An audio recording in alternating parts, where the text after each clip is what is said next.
Hello, this is Two Ladies Murderous Adventures.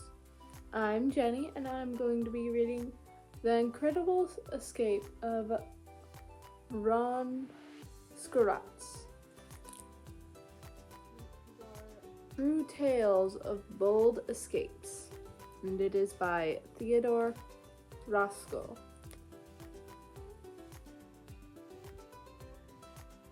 I am doing this part. There are different parts in this book, so yeah. I'm going to be reading The Incredible Escape of Ron Surratt.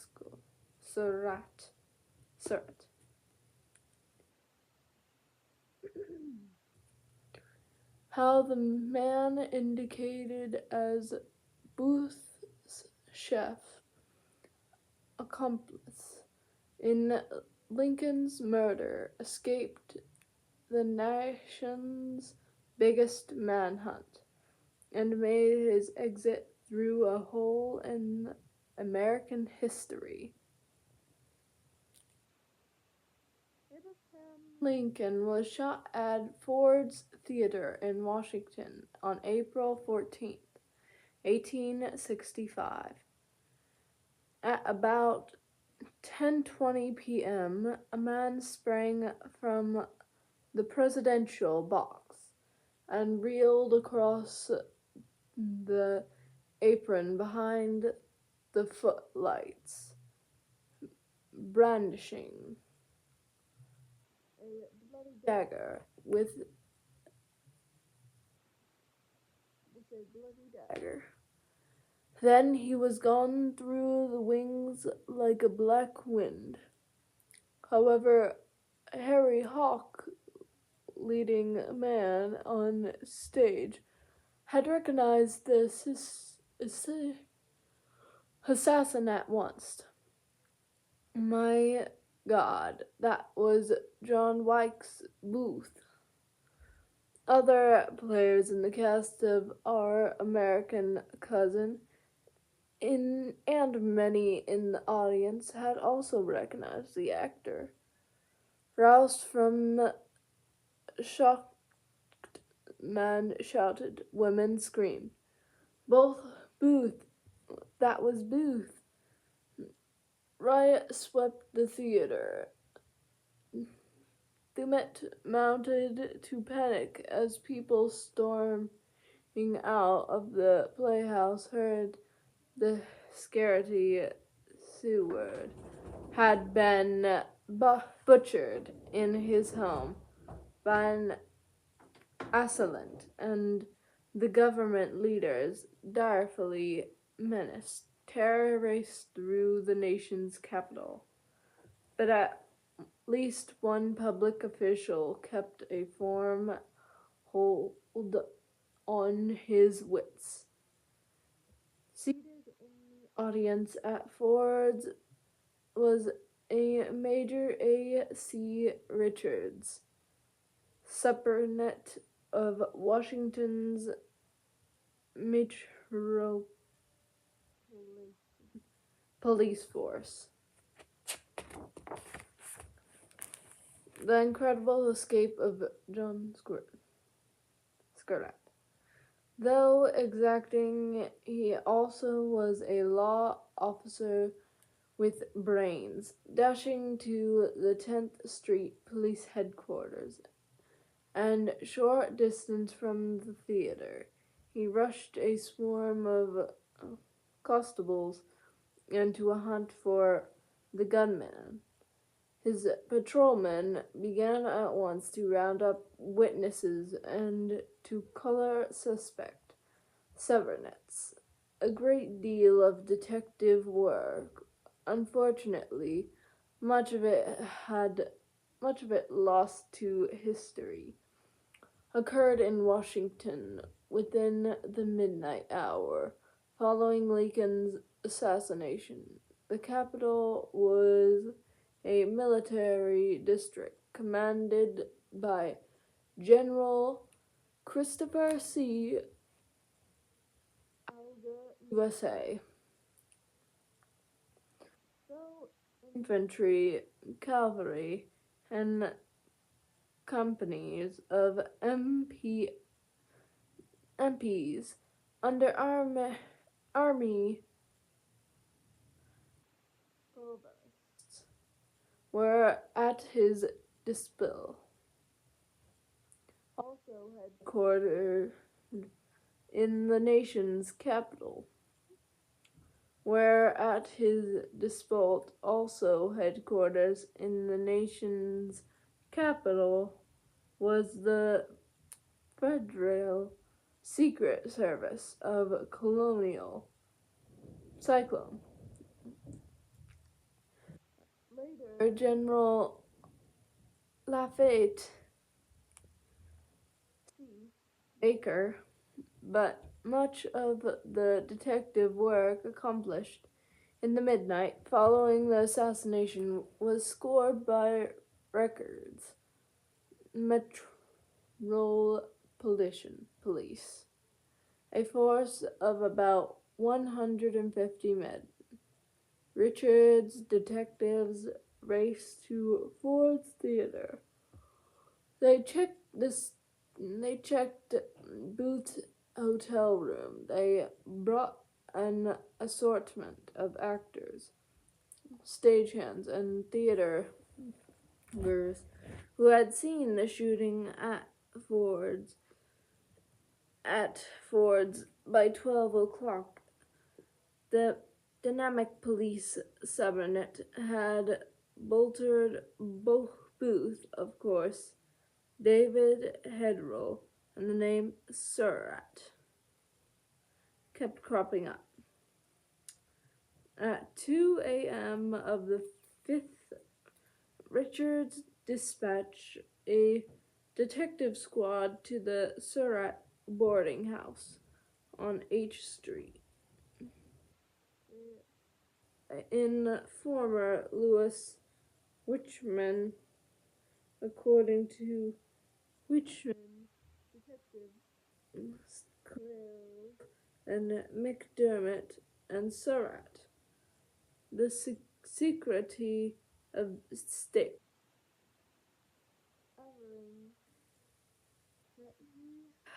he thought, "Sir, quarters after breakfast, you must have convinced the city detectives of his loyalty." For they took him at his word and left the house. Meanwhile, Major Richards learned two men on lathered mounts had crossed Navy Yard Bridge and headed into Lower Maryland about half an hour after the assassination. He appealed to Army HQ for horses to mount a police post.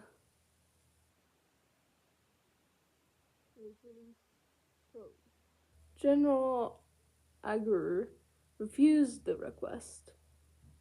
Aguirre may have had his reasons. Contrary to a nation fostered by subsequent historians, the Civil War was not over at the time. By subsequent historians, the Civil War was not over at the time. Lincoln was shot. In the preceding afternoon, the War Department had issued an alert to posts near Washington, warned of an assassination strike, presaged a surprise attack on the capital, and all his cavalry mounts were needed for the reserves who had been called upon to mobilize.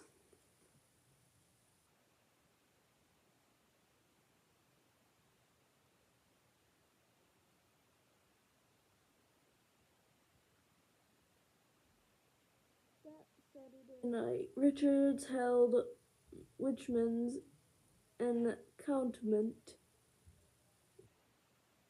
in Commandicado at the 10th Street Police Office. Later, the police surratt would be criticized for detaining a key witness in his fashion, but Richards felt justified in his act. For one thing, Army HQ had made little effort to cooperate with the Mediterranean police. Forced for another, Bushman claimed he had tipped over the War Department about the Booth gang in February 1865. Again in March, he had warned his Southerners of a plan to kidnap or murder Lincoln. The War Department had not done little more than extract a barrier at Navy Yard Bridge, the very guard post Booth had been allowed to pass. Richards must have suspected subversions somewhere in the D.C. command, and Wichman himself may have feared a dowel cross. On Sunday morning, Richards dispatched Wichman with a police party to Baltimore to confer with the provost marshal in Booth's home neighborhood. When the party returned that afternoon, the police surratt at once applied for permission to send Wichman and fellow lodger John Holland with detectives on special mission to New York and to trail John Surratt. Augur's HQ granted permission as follows. Special Officers James A. McDivitt, George SIC, Lown, and Lewis J. Kirby ordered to New York on important government business, and after executing their private orders to return to the city and report that these headquarters, Detective McDivitt and his deputized Wichman and Howland entertained for Manhattan. After making inquiries in New York, they headed at top speed for St. Albans. Once again, Richard's officers were on target. Reaching St. Albans on April 19th, they learned that Surratt had crossed the border into Canada the previous day.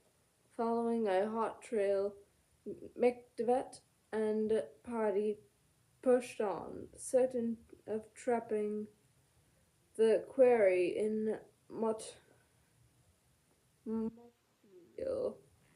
but Surratt led a fast chase behind him. He had left a set of tracks that would fade like question marks, traced in melting snow. An immediate question comes to mind. How was that? 4 days after Lincoln's murder, this fugitive had been permitted to pass the border guards at a frontier depot long known to be a doorway on the Confederate underground between Richmond and Montreal, Canada. Canada? In the United States. 4 persons commended for civility in the plot to slay Lincoln Andrew Johnson, for complexity in the plot to slay. Oh, I reread the sentence. And Grunt plunged feet first into Alterney. The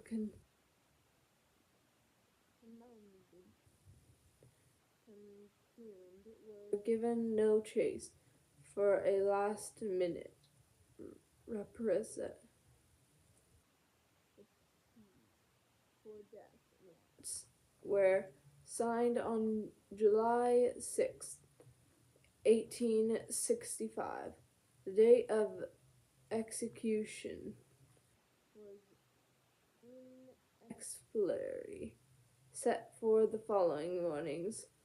Marched in the tenement to the scaffold in the prison yard of Washington's Special Orders, 68 Headquarters, Department of Washington, April 16th, 1865. Quoted in Old Yard.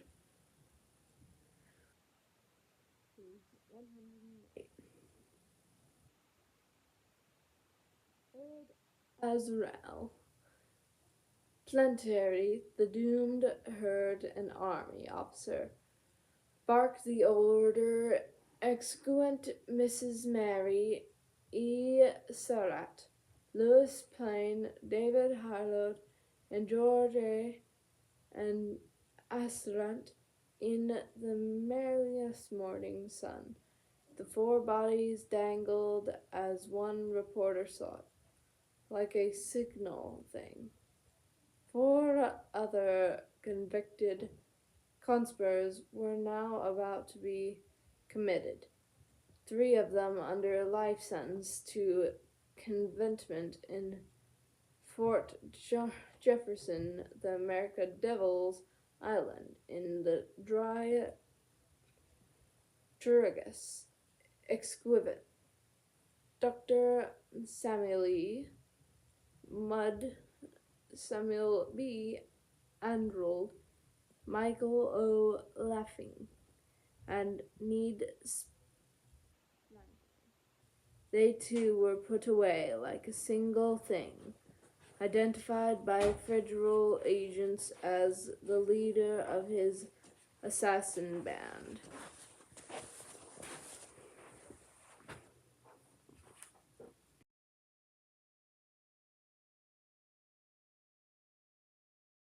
Hold on a minute, guys. With the assassination conspiracy issued by War Secretary Station 6 days after the assassination strike, a governmental decree proclaimed that all persons who harbored or secreted or otherwise aided or abetted the escape of John Wilkes Booth and his companion fugitives were to face swift trial and punishment of death. This pronouncement was a War Department offer of huge rewards for information leading to the arrest of the wanted fugitives. And legs tightened the meshes of a nationwide dragnet,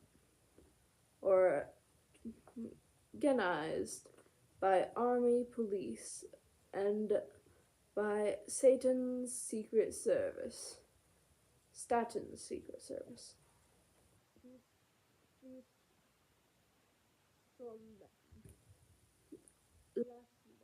C. Baker After some 48 hours of confusion in the wake of the Ford's Theater tragedy, although general alarm and organized search were overly beaten, the manhunt presently and organized search were overly bleated.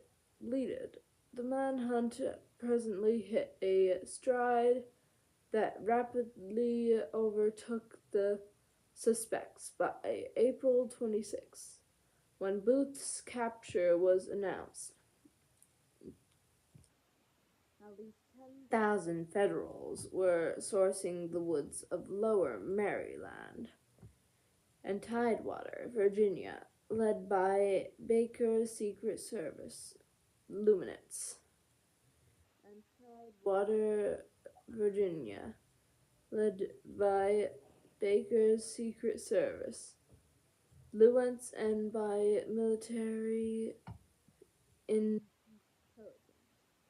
officers, dozen and of detectives, NPs, and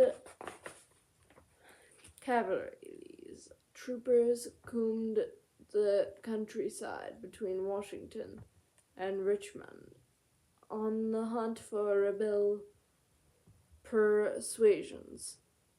And sequence suburbs suspected of allied the assassinators flushed from this region. Scores of suspects were ironed and carted to Washington for interrogation. But the dragnet covered the even wider area in every northern city, town, and hamlet. MPs joined with undergrounds. Hundreds of accused individuals were nation's capital and impounded in the old Capitol's prison for grilling by Warden William Wood for Secret Service. Chef Baker, throughout the dark springs of 1865, the arrests continued. Suspects howled from as far as St. Louis, as far as north as Detroit and Boston, including some odd fish, a quack Indian doc, a large Confederate bond in his jeans, a slattern who had cheered Lincoln's murder, a lavish protagonist,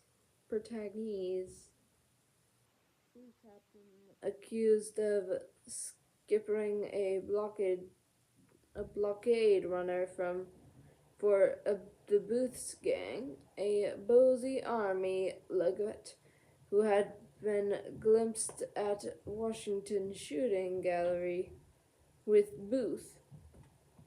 The meshes of the Federal dragnet were tightly knotted by July 1865. It seemed certain that the relentless justice would be given to anyone held practice, circumcise, and the slaying of President Lincoln. But was it? Unknown to the American public of the day and to most Americans, since an exit was left wide open for the escape of one of the chief assassination conspirators, a known Confederate spy. This man had frequently been seen in the company of John Wilkes Booth. He was a section of a Washington boarding house at 54 I H allegedly the nest where the egg was hatched. Activities were reported to the War Department by Border Lewis, which meant it was known this man had conspired with Booth in an effort to kidnap Lincoln. It was known that early April 65 he had journeyed to Richmond with a rebel secret agent named Mrs. Slade, an operative on the Confederate underground. He had carried dispatches by secret route from the Richmond to Montreal, Canada, and had apparently returned to Washington on April 14th, the day of the assassination. A $25,000 reward was offered by the War Department for this man. His name and phonograph appeared with Booth's and David Harold's on the handbills and posters distributed after Lincoln's murder. He was thus identified as one of the three most wanted fugitives. Yet, even as the gallows trap fell beneath the feet of his comrade mother, an inexplicable trapdoor swung open from the getaway of John Harrison Surratt, or rather, a complicated series of trapdoors open to abet the flight of his fugitive, examining the mechanism of these getaway devices. In this surprised to discover that the principal pulleys, the levers, were worked by the operators in Washington, D.C., who was unbelievably Edwin M. stationed. John Surratt escaped from the U.S. War Department, dragging it. One of the insoluble mysteries of history. For the War Department, if not the Federal Secret Service, had a line on John H. Surratt some months before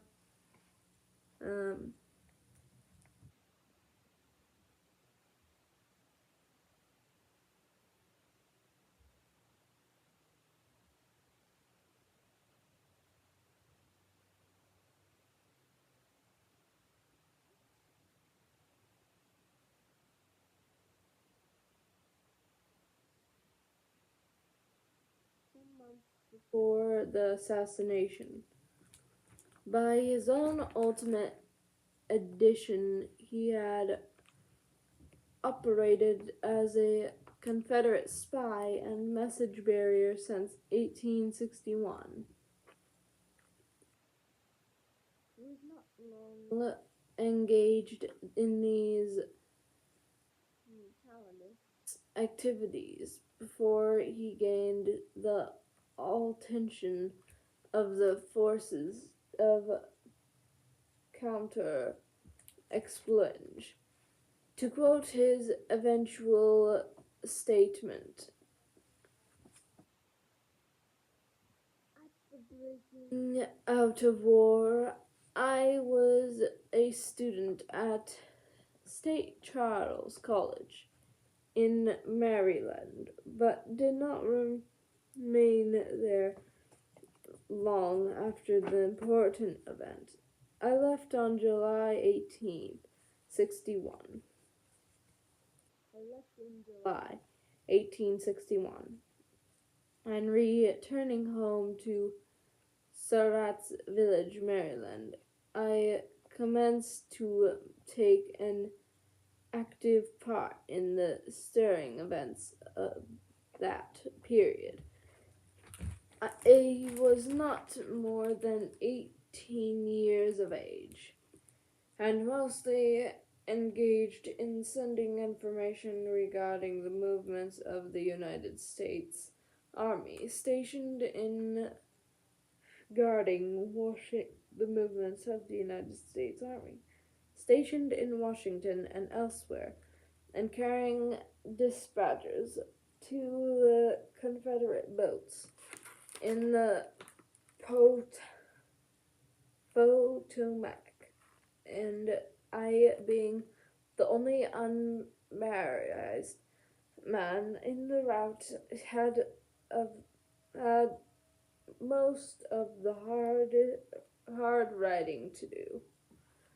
I devised various ways to carry the dispatches, sometimes in the heel of my boots, sometimes between the planks of the budgie. I confess that I have never in my life did I come across a more stupid set of detectives than those generally employed by the United States government. They seem to have no idea whatsoever how to search me. In 1864, my family left Maryland and moved to Washington, where I took a still more active part in the stirring events of that period. It was fantasizing life to me. It seemed as if I could not do do too much or run too great a risk. And I'm going to stop it there because that leaves you on a good cliffhanger. So like and subscribe so we can get to 1,000 subscribers so you can start beekeeping. And stay blessed, make the world a better place one person and one moment at a time. I have a new cat to introduce. I got this cat today, yesterday. And this one's name is Mayoni. It's very soft because I love brushing it very gently. It doesn't like sitting a lot, but sometimes I see small little hairs fly away when I pet it. Mayoni, say bye-bye.